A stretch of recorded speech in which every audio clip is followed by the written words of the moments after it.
on behalf of the Asian American Chamber of Commerce, I really want to thank Ms. Ball, Kimberly Ball, for accepting our invitation and agreeing to be on our webinar today and sharing. She has a wealth of information in her slides. I'm sure she'll want to share. So Asian American Chamber of Commerce, I am a volunteer board member. All our board members are volunteer board members, and I happen to lead the GovCon Chamber committee. So I organize these webinars to bring educational and informational content for not just our members. We open it up to anybody and everybody who wants to join. Obviously, we would love for you guys to become members, but thank you so much for being here today. We are based out of the DC metro area, and we organize several networking and business events for companies to get to know each other. Several member benefits. I'm not going to go through all of them, but I hope that you will consider joining the chamber as members and participate even on our committees. There are several committees that you can be part of. I am going to open it up and introduce our sponsor and moderator for today, Mr. Neeraj Gupta. He is the CEO of Clear Insights, brings a wealth of experience, and has actually supported USAID projects before. So Neeraj, instead of me introducing you, I think you would do justice to introduce yourself. Please introduce yourself and your company, and then if you will hand over the microphone to Ms. Ball. Sure, thank you, Reena. And again, Ms. Ball, thanks for taking time out to speak to all of us. So I'll not spend too much time describing our company, but I just wanted to let the attendees and Ms. Ball, you and your team know about some of the things about Clear Insight Incorporated.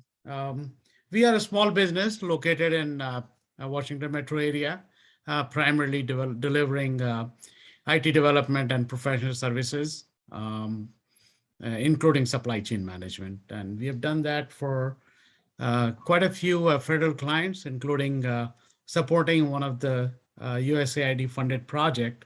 You might be familiar with the GHSC PSM project. We were part of the consortium of 3-4 companies, and basically just moved around a whole bunch of areas of the project because upfront there were a lot of issues in the growing pains of the project and the speed of expansion that the project was going through.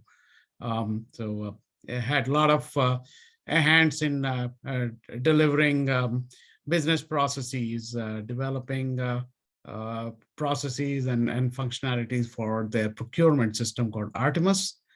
And then we also basically led and developed the entire process and system for the invoice verification and payment system, which was a major bottleneck for the project, where all the logistics service providers were clamoring to get paid for all the shipments that they were moving across the world to all the receiving countries and not getting paid in time. And freight invoices can be really a major complex process to validate, making sure that all the each cent and penny that is being paid is valid and supported with the documentation. We also have presence at the Health and Human Services at the CIO office, where we are helping the agency to move several of their applications to AWS Cloud. We have been kind of working with this agency for several years and hoping to really get the agencies moved to the AWS Cloud. We got quite a few contract vehicles for us, including GSA Mass, GSA 8A Stars, and OSS. So if there are opportunities where we can come in, we can definitely bring in some of those contracts with us for the ease of getting the work awarded to us. And in addition to that, we also got some of the large company partners that have offices in about 60, 70 countries. Pretty much every country that USAID has projects going on. There are several field offices some of our partners have in pretty much all of those countries, and we can support any kind of work that needs to be done in those countries. For growth, for my fellow other small business owners, just like everyone else, we want to grow, and the way to grow for all of us is to join hands and be able to use the synergy from each other's experiences and expertise, and build a network where we all can exchange opportunities. And we will definitely continue to like to explore opportunities with USAID and continue to sort of leverage our institutional knowledge of how the USAID operates in different countries and some of the very specific programs that we have worked and they're the next generation of those projects. Before I conclude, one of the things I personally really feel committed to is I've worked in this industry for almost 25 years. Used to work for a large organization, pretty much all along in different federal client marketplace. And one of the things that I've learned over the years is, as a company and as an individual, we all need to be very true to what we do. And the very reason we all exist in this marketplace is to be able to serve to the government's need and have a happy client, which is really the best way to grow our business. So with that, Ms. Ball, I hand it over back to you. Okay, well, thank you so much. It's a pleasure to be here. I see that you all have this very lovely slide that talks about my experience. We'll skip that a bit, and I'll just say that my professional background is in small business and in procurement. I was a contracting officer for 17 years, and I have been in OSDBU for 14, 12 as a deputy director. Wow, okay, so maybe not quite 14 yet, but we're getting there. 12 as a deputy director. I left for 2 years and came back in January to take on the role of director. I have a couple of my colleagues that are here with me. Tanisha Alston, who's one of our senior program analysts. Tanisha has already been in the Q&A answering questions. So thank you very much, Ms. Alston. I think we have one more person here. I think Nkeche is here with us as well. So please go ahead and enter your questions in the Q&A. We will answer them. I frankly don't mind answering as we go along, but we'll certainly save time at the end as well to make sure that we have an opportunity to answer all of your questions. So let's go ahead and get started with the presentation, talking a little bit about USAID and the work that we do. Next slide. So we heard from our sponsor today about some of the great work that his organization has done with USAID, and I think that it was really helpful in sort of laying a framework for understanding about the kind of work that USAID does as an agency. We are the development arm of the US government. We promote and demonstrate democratic values abroad and advance a free, peaceful, and prosperous world. So the work that we do is around that initiative. So that, you know, we are developing democracies, but also helping people to improve their lives and their livelihoods. Next slide.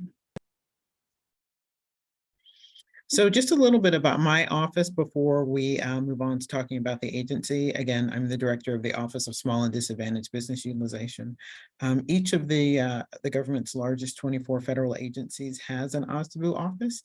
For DoD and NASA, it's called the Office of Small Business Programs. But if you're interested in working with USAID or any other federal agency, the OSDBU office is a great place to start and to find out about the agency.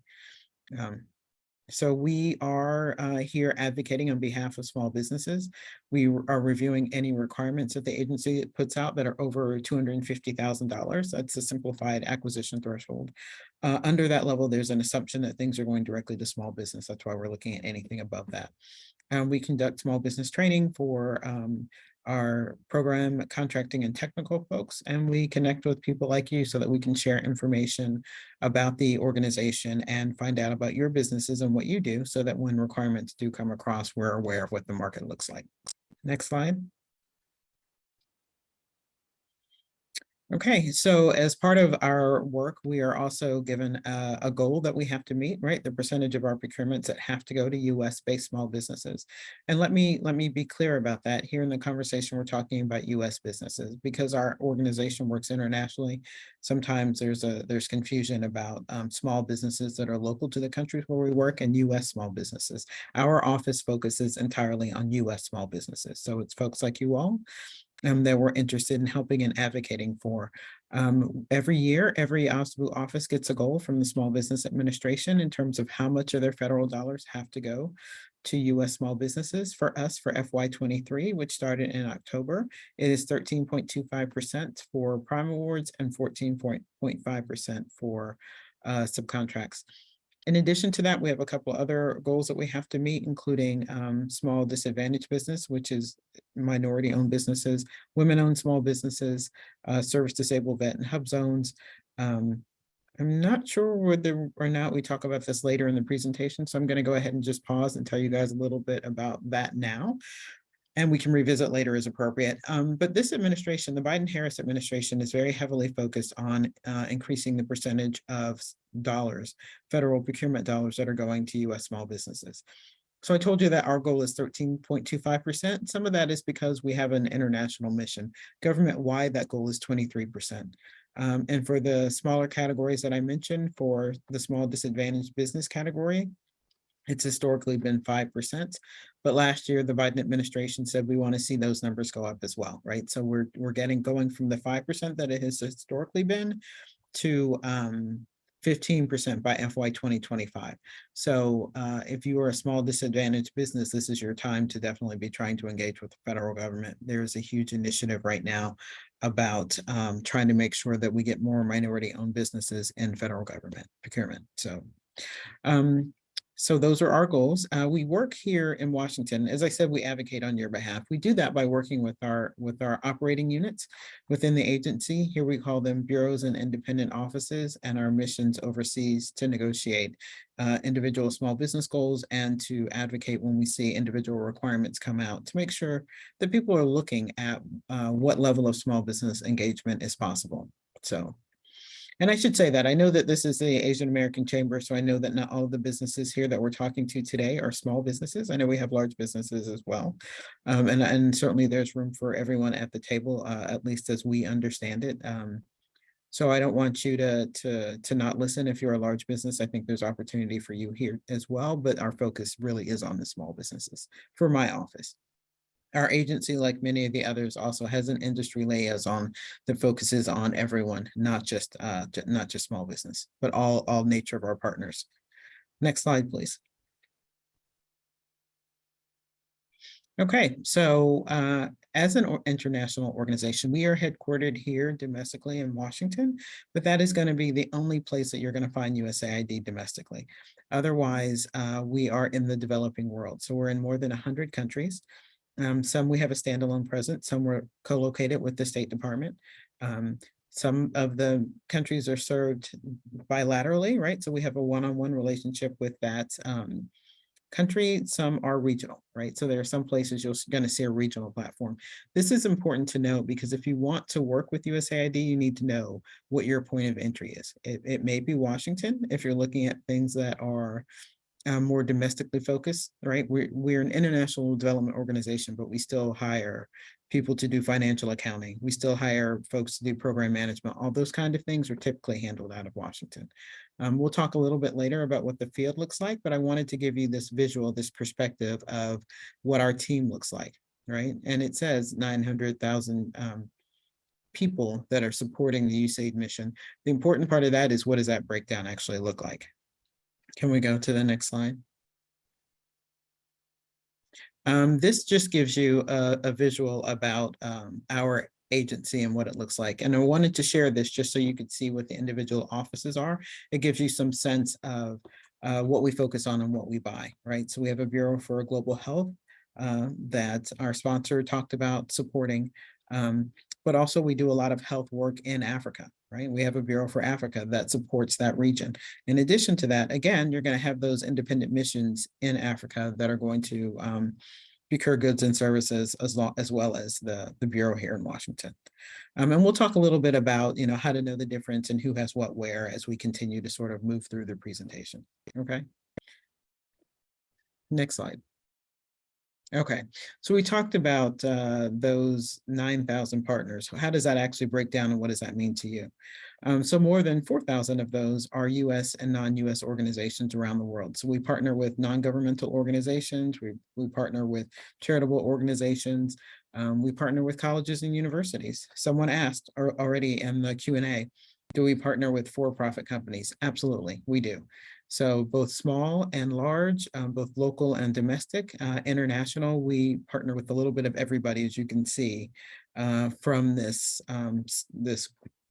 slide, right? You can see that we partner with a little bit of everybody, and that includes the governments and the countries where we work. Now, the distinction here is going to be, whether or not it's a contract or assistance in terms of what that looks like. Colleges and universities are typically going to go on the nonprofit side, and they're going to look at the grants and cooperative agreements. Businesses obviously typically look at for-profit vehicles like contracts, although not always. So, because I think that as you are trying to work with USAID, what you'll find is that we do a lot of work with assistance. So if I can think a minute about what we did last year, we had about $6 billion in contracts. And about 998 million of that work went to US small businesses. But there was an equivalent amount, and I think maybe even a larger dollar amount that went to the nonprofit side, to the assistance side. So it's important to recognize that there's money there, there's opportunity there that helps you build your reputation, that helps you get to know the agency, that I think is still very worthwhile, even though it isn't in a for-profit construct. So next slide. Okay, so this gives you a sense of, what we're doing in those countries, what kind of work, right? So I showed you the org chart to give you a sense of, a broad sense of what it looks like, but this gives you a bit more of a breakdown about what the agency actually focuses on. Global health is really huge for us. Our biggest contract is a global health vehicle. It's worth about $7 billion, and it delivers antiviral HIV and AIDS drugs, tuberculosis drugs, et cetera. It both procures those drugs, it delivers those drugs to a multitude of countries, it transports those drugs, it warehouses those drugs, right? It does quality assurance on those drugs. So it's one thing, but it has a wealth of different opportunities for people to engage in supporting it. And it's a huge contract. In fact, that contract alone is the reason why our small business goal was 13% when everyone else's is 23%. Because it's just a huge part of what we do, and it's absolutely necessary. We also do a lot of work in democracy, human rights, and governance. So we are working around the world trying to help other people build their democracies. We do a lot of food security, right? So it is both in the agricultural sense in terms of how do you grow food, how do you get that food to market. One of my favorite stories, it's not really a story, but just, maybe sort of a little thing to talk about, is when you're looking at agriculture in Africa in particular, right? There's been this huge boom of cell phone usage in Africa. They sort of, in a lot of the more rural places, they skipped over the whole landline thing that we went through here because most people didn't have landlines. But what they do now have is cell phones. And it's an interesting tool for anything from banking to finding out what you can sell your agriculture for and market, right? In the past, what happened was you had these middlemen that would come through and they would offer you a price. You had no idea whether or not it was a good price in comparison to what they're selling it for at the market. But now that people have access to cell phones, and I realize they've had them for a little while, but still just really cool.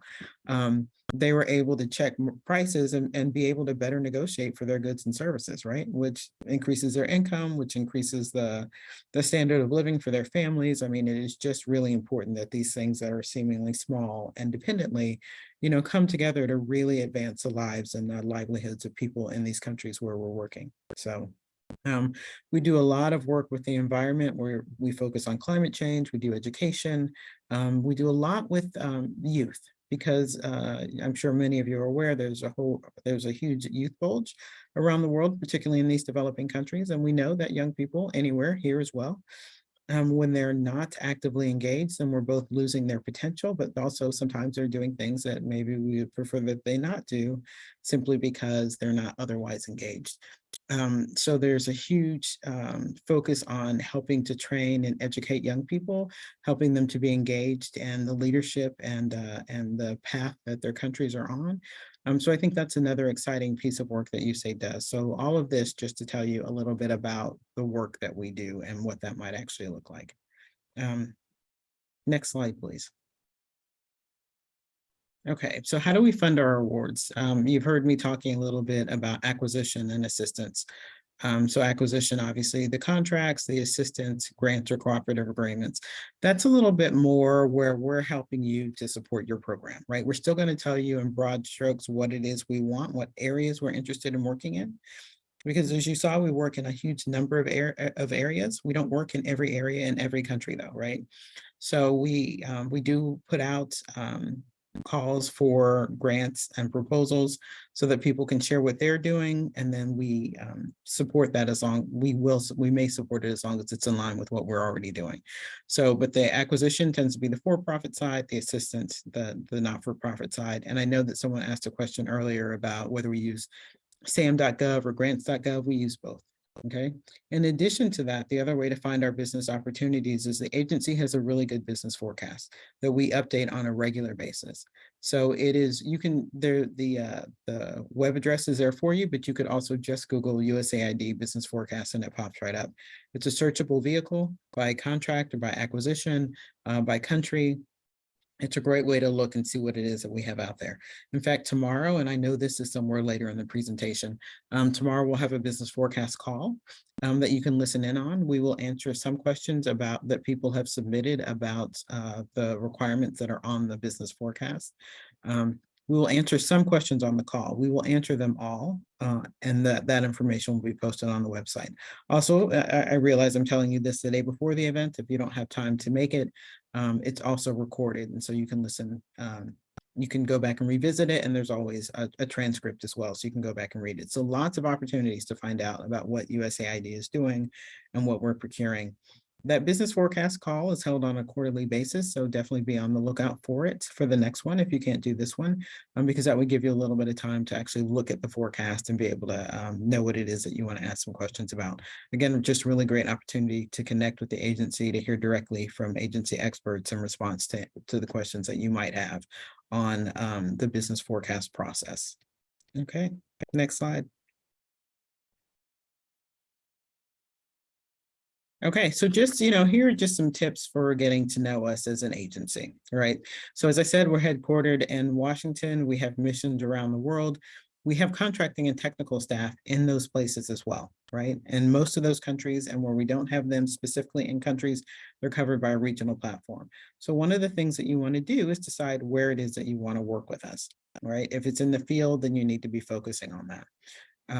One of the things that's really important to USAID right now as an agency is localization. And what that means is working with local organizations in country, having those folks who are in the countries where we work have more of a say in how we are utilizing the aid that we're providing, and also making sure that those local organizations can participate, right? Because ultimately, USAID wants to be able to leave these countries where we work. We want them to graduate in our terminology. So we're focusing a bit more on that. So if you have relationships with local organizations in country, it's a great time to exercise those, to get together where you're the prime and they're the sub, or where they're the prime and you're the sub, and be able to respond to some of our opportunities. I mentioned, I think already, our work with USAID.org. Please note it's .org, not .gov. It's a website for all of our partners, for profit, nonprofit, colleges, universities, all of that, that shares information about the agency as a whole. There's also something there that will help you decide whether or not you're ready to work with USAID, right? So there's all kinds of information to help you learn about us there. At USAID.gov, our agency website for the different missions and offices. There's information. Everybody has a page where you can learn a little bit more about them. My office has a page as well. And then we have dollars to results. It tells you how much we're spending and where we're spending it, right? So you could pick a country, you could pick South Africa. And if you go to dollars to results, it's going to tell you in South Africa, we're spending our money on health. I don't know if that's true, it's just an example, but it'll tell you the top categories where we're spending money and how much money we're spending there and who we're partnering with in that region. That's important for subcontracting purposes, right? To know who's already working with us there. So there we go. Next slide. Okay. I mentioned our business forecast. So other things, other tips for getting to know us, consider how we can contract with you. Are you on GSA schedule? What vehicles do you have that would help us to get to you easier if we decided that, you know, there was a relationship to be had there? USAID does use GSA schedules a lot, so it is helpful if you're on schedule or if you partner with someone who's on schedule when you're looking to work with us. It's not mandatory, it's not 100% necessity, but it is helpful if you're on some of those vehicles. And I would say particularly if you work in the IT realm, it's helpful if you're on GSA schedule or on SOUP or any of those traditional IT vehicles in particular. And I talked about subcontracting. You need to, I think in terms of an point of entry, you know, be willing to do some subcontracting.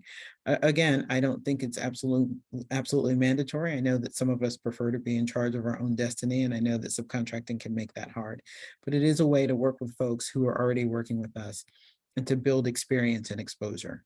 And it doesn't always have to be the biggest guy in town, right? Partner with some of our other small businesses that we work with to help you get your foot in the door and to learn about USAID as an agency.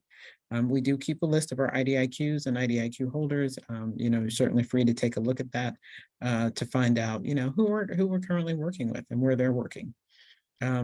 Respond to our RFIs. I know that we have one out right now for we're looking for acquisition and assistance support, and we're looking for women and small businesses who can do that.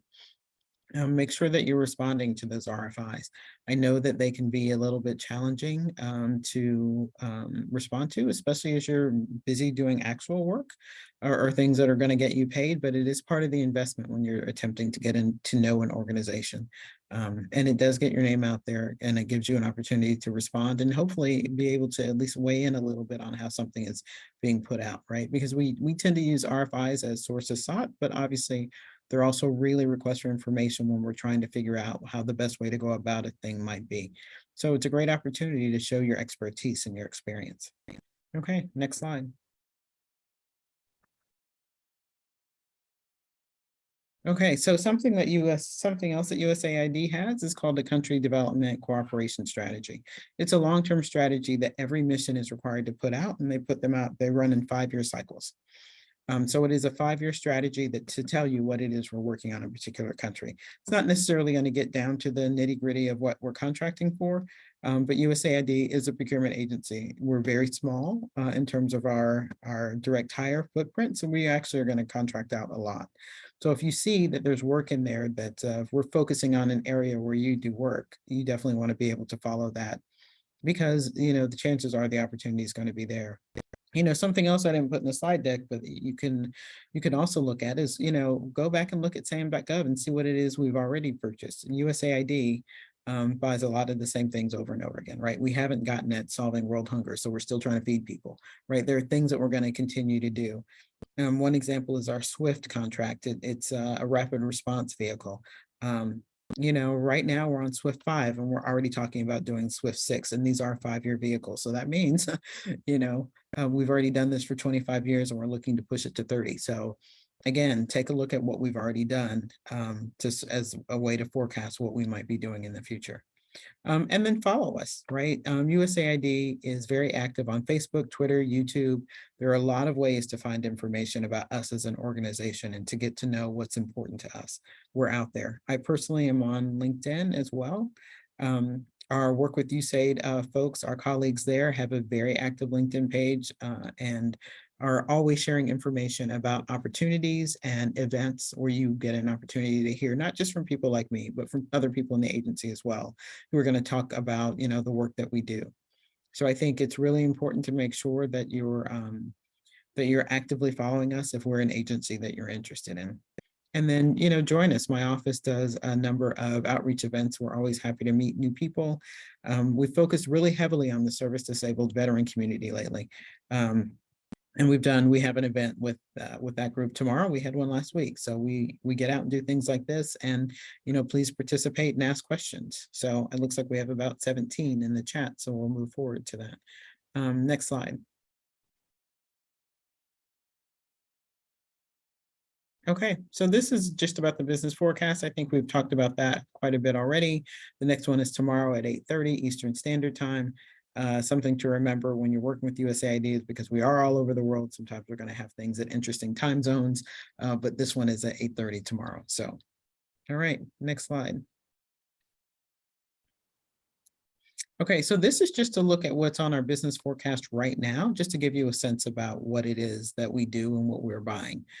So, I told you a bit about our supply chain, our global health supply chain suite of contracts. You'll see that that's the one that's being listed now is in the $2 to $2.5 billion range. We also have a monitoring project out of Syria.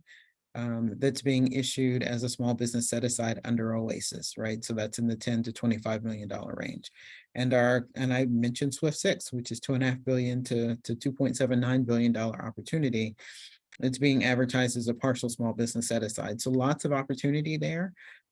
We do big numbers. We're not as big as some of the other agencies, right? We're not DoD, but we do some healthy numbers in terms of our contracts, which is why it's helpful to partner and to subcontract and to look for small business set asides, because some of these obviously, even for very large businesses, a $2 billion award is a lot, right, to manage. So as a small business, we encourage you to partner, to team, to subcontract, just so you can participate in some of these larger vehicles. But we do put out smaller ones as well. I think there are many small businesses who can manage a $10 million range. So, just be aware of what we're doing by staying intimately involved with our business forecast.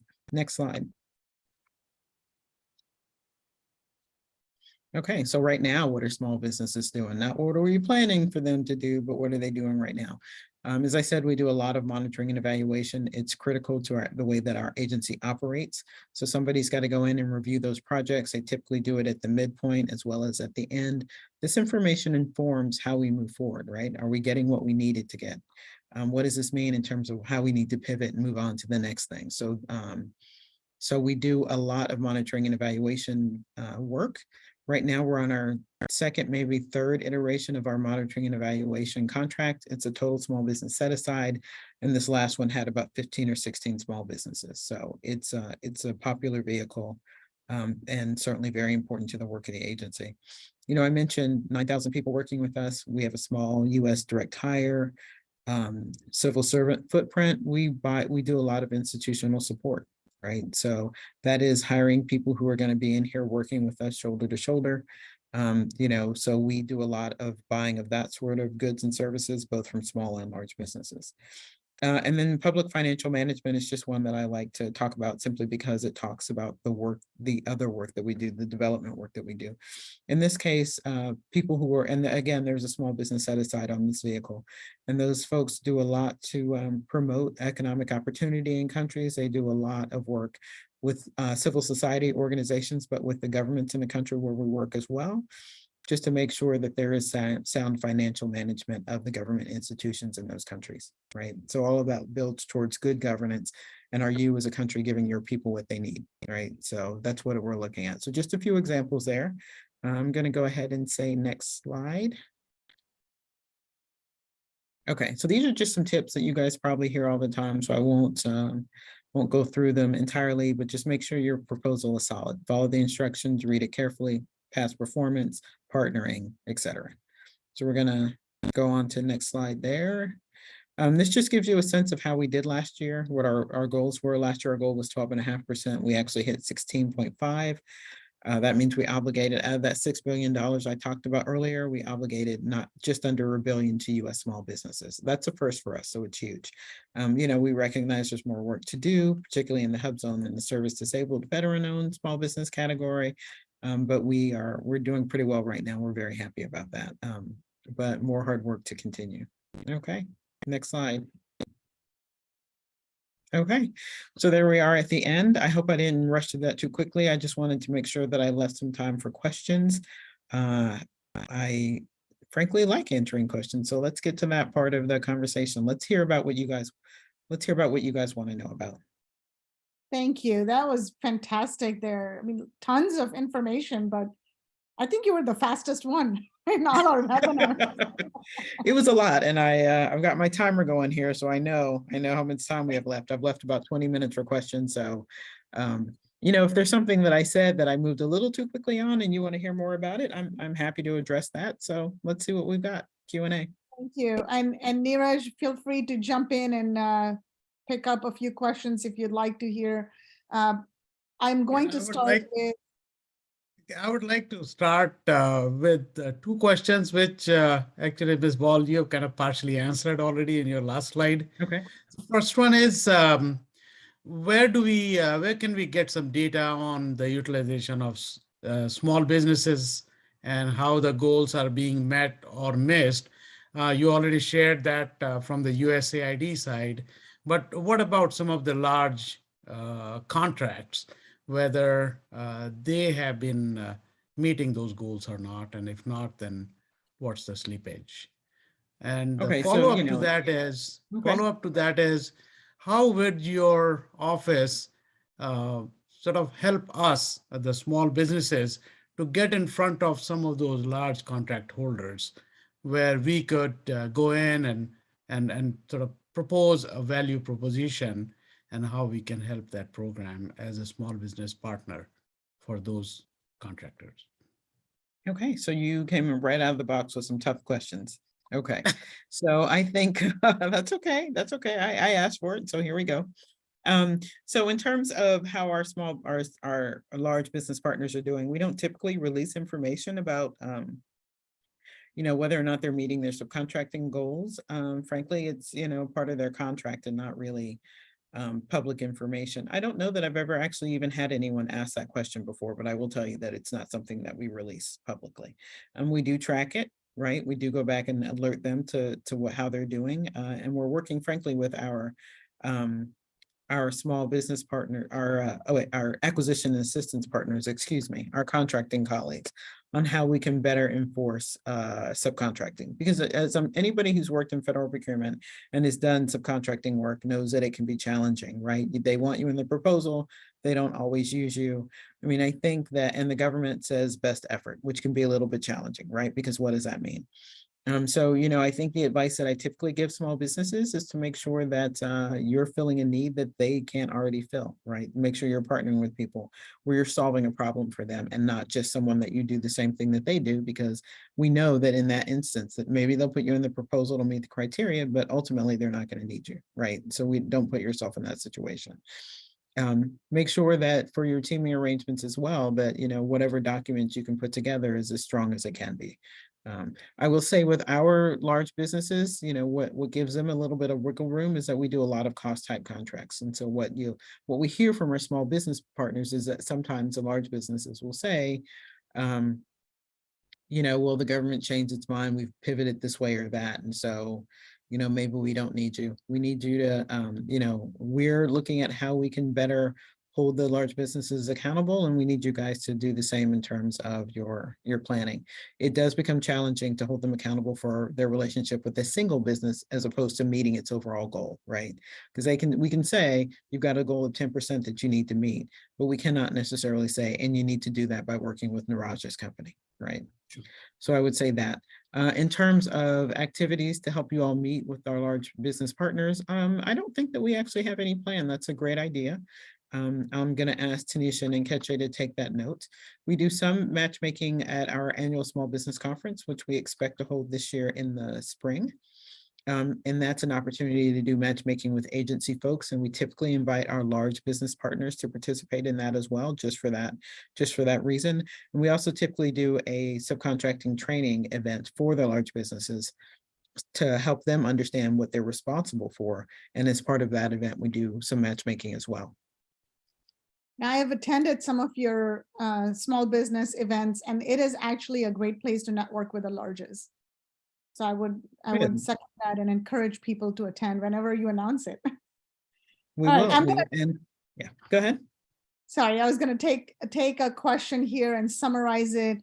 For companies who have done work that is similar, that supports USAID's mission, but more at the state and local levels, what advice would you give them to start doing work with USAID?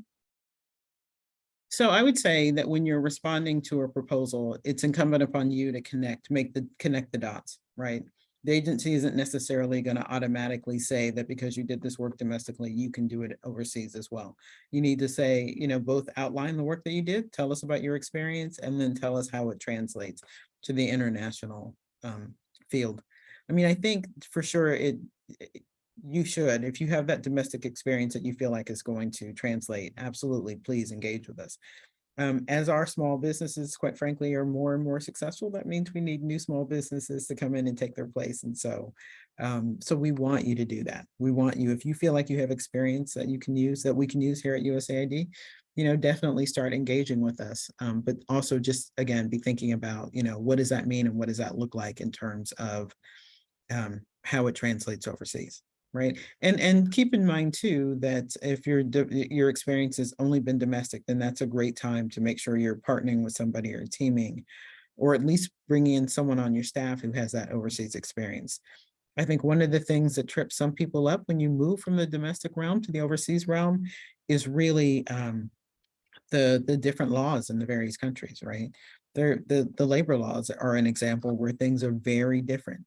You want to fire someone here, you go ahead and you fire them. I live in Virginia, it's a right to work state, fired for any reason, right? I'm not saying that you can't let somebody go when you're working overseas, but in some countries you still owe them severance that might be a year of their salary, right? There are expenses that you don't necessarily think about from a domestic perspective that you need to think about when you're working overseas. And frankly, just the standing up of an office in and of itself can be something that's challenging if you haven't done it before. So not everything that we do has to be done, even in support of the field, has to be done overseas. I think one of the things that the pandemic has taught us is how much we can do remotely. So those things aren't always concerns. So please don't let that stop you from, trying to work with us. But if you actually want to be boots on the ground in a country, then you need to have some knowledge of that country, or at least the ability to hire that knowledge. And picking up on that, and I brought this slide up on purpose because there are multiple questions surrounding regional contacts. How do companies who want to work with the regional offices, where do they find those contacts, and what is the best way to sell their services, products and services to the regional offices? Okay, so I will say a couple of things. If you're looking at the business forecast, it's going to have, and there's an actual requirement, it's going to have a point of contact that's typically a CO, right? If you're interested in getting to know more about a country and there's not an instant procurement, then I think one of the questions was about Africa and global health, right? So the Bureau for Global Health and the Bureau for Africa are both in Washington, right? But when you go to our website and you look at a particular country in Africa, right? Let's say maybe you're interested in Botswana. You can go to usaid.gov, search for the Botswana missions website, and they're going to have a desk officer, which is a person who has familiarity with their budgets and programs and the things that they do in a particular country. And I would say that that is a good point of contact as a place to start. But also the contracting officers in those countries are a good place to start. And I see that Tanisha has put in the chat maybe also our list of employees, right? Because there's going to be somebody in my office who is a point of contact for each of those countries. I will tell you, for many of them, that person is Enrique Steiner, and he's very busy, but he's also super responsive. So I would suggest an email rather than a phone call, because he does get a lot of requests for contacts, but he is also a good place to start. Sounds good. Neeraj, you want to take the next question? There's the one who at USAID maybe contact regarding global diversity, equity, and inclusion initiatives or events. Okay, events. I don't know. You know what, let me think about that. Okay, so the person, there is an office, we have a chief diversity officer. I don't know that they're hosting events. So what I'm gonna suggest is that you follow our Work with USAID folks. Remember I said there was a website, workwithusaid.org. They are, again, active on LinkedIn and typically post any of those kinds of events that the agency is hosting. And I think in Interesting the question, same, though, if the person who posted it could talk a little bit about, could add a follow-up about what specifically they're looking for. and I think in the same And line, if I'm misunderstanding the question, if you're asking about events that are focused on different socioeconomic categories, right, then that would be our office. I mentioned that, you know, obviously we're here talking to you all, to the Asian American community. Tomorrow we're talking to the U.S. Women's Chamber of Commerce. We're also talking to a group of affiliated with the service disabled vets, then that would be my office. And we post those opportunities on our website. Thank you. Mhm. Neeraj, if I can take the next question Sure. here, specifically related to your Swift vehicle that you mentioned. If you can Mhm. talk a little bit more about that, what is involved, what kind of services you're looking for? I'm sure people can go look it up, but if you don't mind just quickly summarizing. You know, I'm not sure that I can, but I think it's on one, it should be on one of these slides. If we can go through to the next, there, one more. No, I'm sorry, it's here at the bottom, right? Yeah, it's right here, the third bullet. There you go. There you go. I can't quite see it because I've got you guys. Okay. There, yep, that's it. Support which implements fast transitions. Okay, so that's with our Office of Transition Initiatives, and that's an office that is going to be our point when there is a natural, when there is an emergency that's happening in a place, and a natural disaster, that's the word I'm looking for. So one of the examples I like to give, it's a super old one, but most people are familiar with it because it was such big news at the time. Or even Haiti, actually Haiti, the Haiti earthquake, when we had those tsunamis that hit, it was OTI, it was that office and that vehicle, which were the first ones on the ground, right? They typically send in a DART team. They also fund other things, right? It's one of the reasons that we now say US aid from the American people, because if you saw the news on that at the time, then you saw a lot about World Vision and Save the Children, when the truth of the matter is the funding that they used to support that came from us. But these are the folks who are going to go in immediately and try to respond to the instant crisis. So this vehicle is for support staff in their office, but also for people to travel to address those emergencies. Though this is also the office that's going to do things like buying tarps and all those other things that we warehouse in advance of an emergency, so that we have them ready to go, right?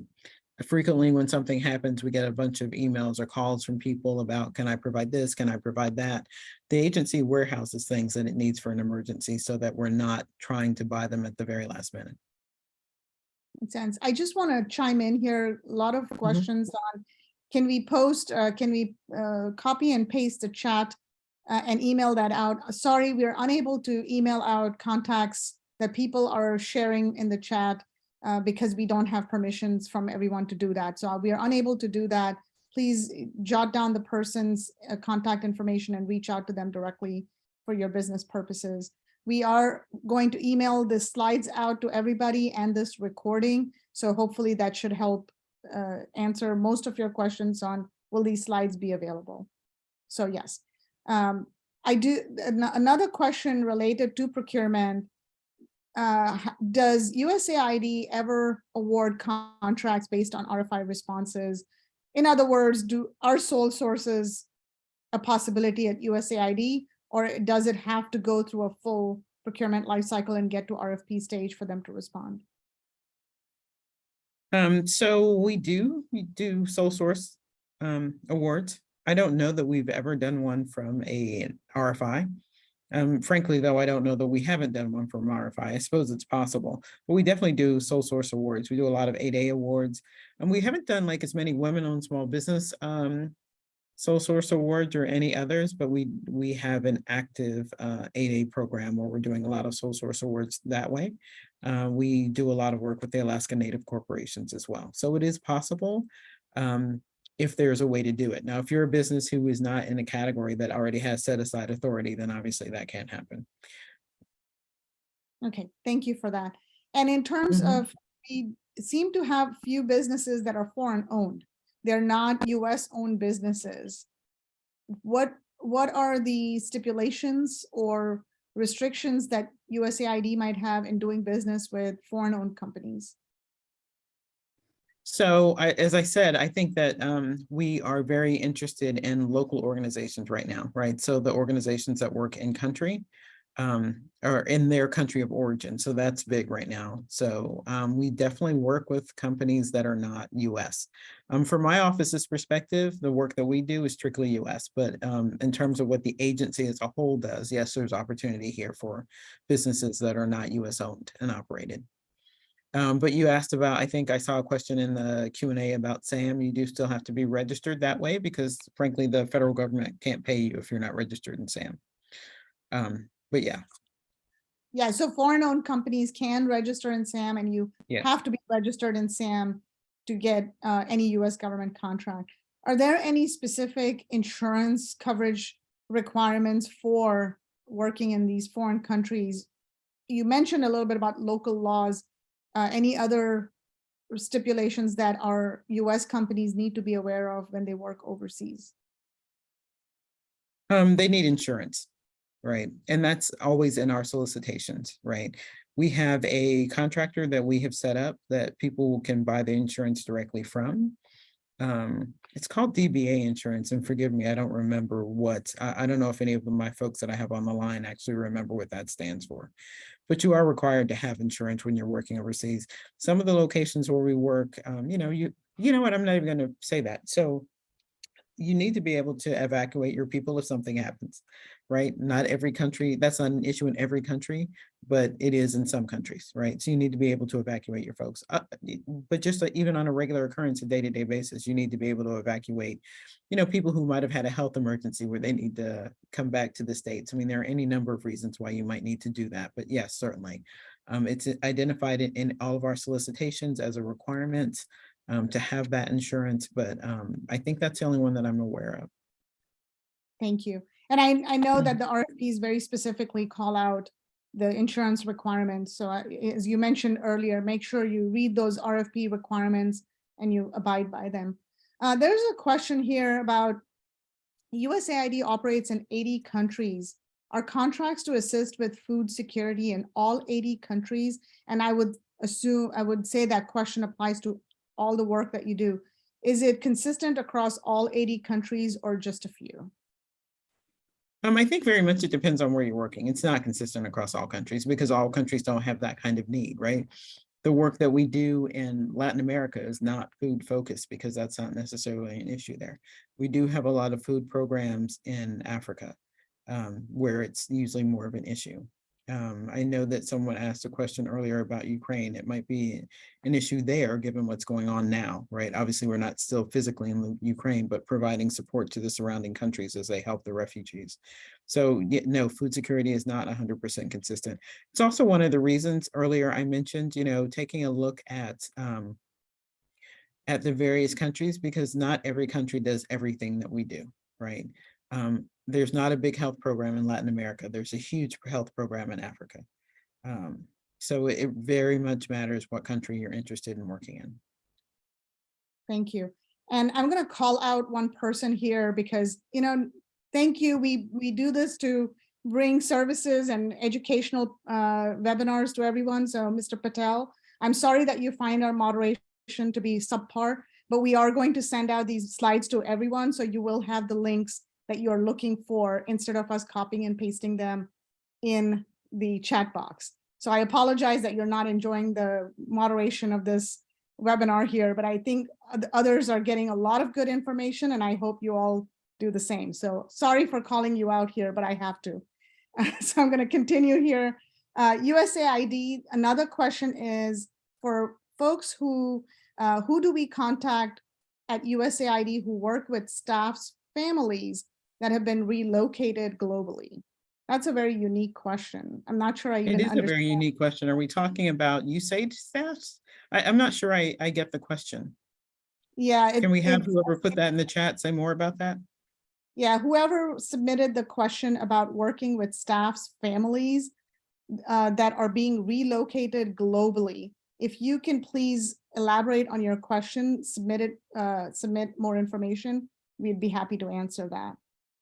Coming back to in my previous experience, I think those moves are generally operated, managed by Department of State, and they have several personal property movement kind of contracts in place where families typically contact those carriers and then arrange the moves, just like how it is done in DOT. Thank you for that. I totally didn't get that from the question. So that was my misunderstanding. You answered it very clearly, and you're right. So State Department is in charge of USAID moves. We don't have independent contractors who take care of that for us. We use the State Department's folks. Another question, any particular contract vehicles that USAID prefers to use? You mentioned a few earlier. Is there a favorite of USAID? I don't know that we have a favorite, but we're definitely using OASIS quite a bit now, right? Category management is a big thing with the government. It's, trying to make sure that we're getting as much economy of scale for what we're doing. So OASIS is huge. Now, because much of the work that we as an agency do is technical assistance, right? You noticed I talked about buying a little bit of stuff, but mostly we're buying people and expertise and things like that, right? So when you look at category management and the government's huge push to have more of our work done through these vehicles, OASIS is the only best in class contract vehicle that we use for that sort of professional services or the technical assistance. And so while I wouldn't call it a favorite, it's very important to us here at USAID, as it's one of the few vehicles that can handle that kind of work. And a couple of folks have posted questions about what does it mean to be on a GSA schedule. We do have different webinars posted on that. And if you need more information, we're happy to send that out to you. If you want to email us at govconchair@asian-americanchamber.org. Please feel free to email us and we'll be happy to share more, but you can also go to gsa.gov to learn about how to get on GSA schedule. Is there a list of prime contractors on your website and access to subcontracting opportunities? Is there anything on USAID's page where primes post their opportunities? So primes don't post their opportunities on our page. So I mentioned earlier, and there should be a link to a list of our IDIQ holders and definite delivery and definite quantity contracts. Obviously, those are not the only contracts that we do. So our standalone contract holders are not mentioned there. But what you can do is take a look at, again, I talked about dollars to results. There's a list there of who our top partners are in country. Now, I will say that includes for-profit and nonprofit. In some cases, it's going to include the host country itself if we do a lot of that sort of bilateral partnering. But you can use that as a means to get find out who some of our larger contractors are and go directly to their websites to find out what it is that they need to procure. Yeah, I think there is another good resource for someone who is trying to explore the international aid industry is DevX, DEVEX. DevX is a kind of an industry magazine or the information hub. And if you go to devx.org, there's a lot of information available about that and several other issues that USAID and other international aid organizations are trying to solve. Right. No, that's very helpful. Thank you for sharing that. And I will say that there's a paid portion of that site, but there's also a free portion as well where you can get information. Thank you. And I know we are out of time here, but I have one last question and then we'll wrap this up. Your message to small businesses for success. What is it that has not worked? What works well with USAID? What's your closing message to small businesses? Okay, so that's a great question. So I think what works well, persistence, dedication, doing your homework, knowing what we do and where we do it, and then participating in events, right? Getting to know the people who work at the agency. So, there's stuff like this. There's a small business stuff that we're always happy to talk to you about, but there are other things as well. That the bureaus themselves will do around their strategy or when they're talking to their partners. So, as much as you can, if there's a trade that you're a part of, right, If you do global health, then what are the global health organizations that work with USAID? Get to know them, right? We have a Small Business Association for International Companies. The Professional Services Council has a international arm that's called CIDC. You know, consider, not required, consider, joining those organizations, or at least getting some information about them. So the Society for International Development, any way that you can use to get to know us as an agency. But these are the people, when we have things that are changing in our world, those are the people that we go and talk to about it, right? So there's MFAN and Global Health, right? These, find out for the area that you work in, right? Who are the organizations that USAID is talking to, right? And then get to know those folks, because again, when we're talking to the community, we're typically speaking through those avenues, because it's a way to capture a lot of attention all at one time. So I would say that. I would also say, no contract is too small. If you see a purchase order, go for it. Anything that you can do to build your experience, build your reputation with us, I think is what's going to help you. Fantastic. Thank you so much again for your time, your efforts. Really appreciate it. And for all the attendees, participants, thank you for joining us today. And Neeraj, thank you for chiming in, giving your clarification answers as well. Appreciate your participation always. Thank you. Thank you. Thank you, Ms. Ball. Thank you. Take care. Bye-bye. Bye.